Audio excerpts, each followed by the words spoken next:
All right, 11 minutes after 7, and time right now to check in with Ryan P.C. Trimble. He's here at the desk with us this morning to tell us what you found trending online. Well, good morning, and good morning to everyone. So today, the Food and Drug Administration is going to officially propose its first regulations on the sale of e-cigarettes. Now, what they're going to do is they're going to try to ban the sale of e-cigarettes to minors, as well as require approval for new products and health warning labels. That proposal, won't immediately mean changes for the popular battery-powered devices, but the move is definitely aimed at taming the rapidly growing industry, which just has taken off literally in the last year. And I saw a lot of people on Facebook talking about this. People sort of split down the middle on it. Some people saying it's a good thing, because there are definite health risks with that, because you are still injecting nicotine. And then on the other hand, people are saying it's an example of the federal government getting involved in trying to regulate the sale of things that they don't really have a place to. So I think the one thing that really sort of struck me was I didn't realize how little we knew about the chemicals, everything that goes into those particular the e-cigarettes, the vapor, and all that stuff. So I don't know. I mean, information's not a bad thing. Exactly. Yeah. But me personally, I'm kind of libertarian with these sort of things, and I just don't think it's the government's job to tell us what to do. Right? Well, I mean, it's up to us to decide if we want to. That's personally just what I feel. But they have to look into it, though. So yeah, absolutely. I do agree that this should be made very hard for minors to get at it, because that's just sort of a dangerous thing. I was caught off guard. I was recently at a doctor's office, and I two people in the waiting room smoking e-cigarettes in a doctor's office. Yeah. I was just blown away by. People do it all over. I mean, people in my classes back in college do it. I mean, people just do it all over. That's another thing, is it's kind of obnoxious. Well, but it's slowly being banned in places that are kind of taking a closer look at it too. So I don't know. It's definitely on the forefront of a lot of things right now. Definitely, yeah. So we'll see what happens with that. Well, People magazine unveiled its annual list of the world's most beautiful persons, and while I was passed up again for whatever reason, someone even more worthy was selected to top that list. Actress Lupita Nyong'o topped it. The Oscar-winning actress, she starred in 12 Years a Slave, and she was fantastic in that. At 31 years old, 12 Years was her debut in the world of motion pictures, but she still managed to score tons of praise and, of course, that Oscar win. People's editorial director said there was no debate over who would be their cover model this year, and the actress, who is originally from Kenya, has said she used to pray for lighter skin when she was younger. Now she says she's happy for all the girls who will see her cover and feel, quote, a little more seen. So I just think it's awesome, because she's just such a great example for, I mean, anyone. She's just a wonderful young lady. To watch her act, of course, is one thing. To hear her speak, she is so just eloquent, and she's just got such a positive attitude on things. She's one of those people that burst onto the scene that you really feel will have a lasting impression. She's not going to be a one-hit wonder. No, definitely not. And I just remember, people sort of heard of her when 12 Years a Slave came out, but I just remember seeing her for the first time when she walked down the red carpet at the Oscars. And it's one of those things, you just looked at her and you're like, that is a star. That is a Hollywood star. It's got that quality. Definitely, So lastly, we have a story out of the world of baseball that I saw a lot of people talking about.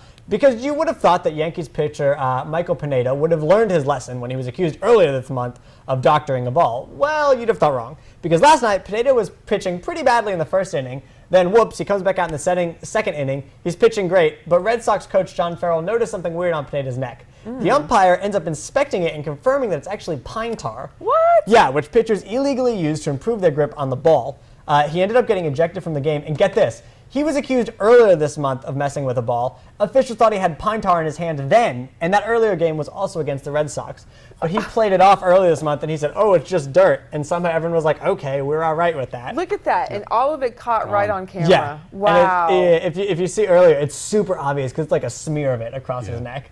What? Really? Yeah. Really? You're in the pros. Exactly.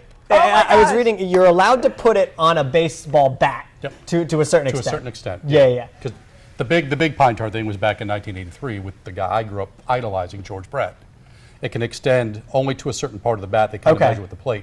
But with a baseball, it gives you a cheat with a grip. It keeps the ball in your hand, and you can manipulate things. It's like it goes the opposite way of using moisture to make the ball do things. Okay, that makes sense. Yeah, but I had to look up some of that, because a lot of the sites I was reading on were like sports sites, and they didn't explain what was so bad about pine tar. They just kept saying he was using it. But then it's a grip. It's definitely a grip thing. And I remember I heard recently Oral Hershiser talking about it, how he said, what they'll do is, you can see pitchers, they'll wipe their brows and do things like that, but then you'll see them, they've got to rub it and get everything back off their hands, and otherwise the pitcher or the umpire will make that that sign. But yeah, I mean, this guy, he's done it before. He's like the modern day Gaylord Perry. It's just, I don't understand that reference, but. Gaylord Perry was a pitcher years ago that was known for doctoring the baseball. Oh, okay. Got caught with something in his pocket once and kind of did that. You could see it fly away. I don't have anything.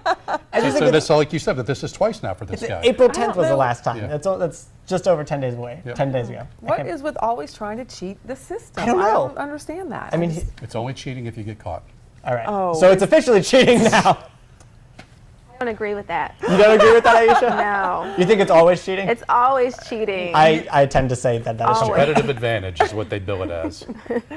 I don't know. I'm with you, Aisha. I don't know, just sad. Just Yeah. sad. You got the happy news for us. I do. But the good news this morning, we're seeing a lot of sunshine, but the sad part is it is a little chilly. So if you are heading out today, you'll definitely want to grab your jacket if you're heading to work or taking the kids to school. And also, don't forget to maybe just toss the jacket by this afternoon because we'll see some really nice conditions. If you're heading down to the beaches, we have a very beautiful shot here from Myrtle Beach. Taking a look at the boardwalk, we had a few people taking a walk this morning. Let's go ahead and break down your marine forecast if you are traveling to the beaches. The good news is we aren't seeing any small craft advisories or gale warnings in effect, and we're going to see a lot of sunshine by this afternoon. Low 60s by noon, right around 64 degrees by 3 o'clock, and then we'll see those temperatures fall into the low 60s as we head into the 6 o'clock hour. Don't forget the sunscreen UV index at a 9 today.